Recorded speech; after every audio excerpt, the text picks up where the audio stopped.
Est-ce que c'est la faute des plateformes, cette histoire-là? Parce que quand on regarde les chiffres, on se rend compte que le mal-être, il a commencé en 2020, hein, dans une période qui était une période de Covid, où on voit bien que cette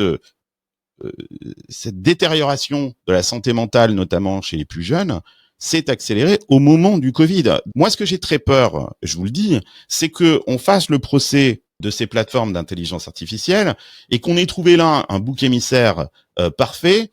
pour un mal qui est en fait beaucoup plus profond et qui date de bien avant 2022 et l'apparition de ces chatbots, qui est le Covid, où il y a eu un isolement forcé de nos rapports et de nos rapports sociaux, et qui a eu un impact visiblement parce que la disparition de l'école à une époque, à un moment critique dans le développement personnel des enfants, et que ça personne n'en parle. Moi je vois bien notre Clara Chapaz monter sur son cheval blanc telle une Jeanne d'Arc, aller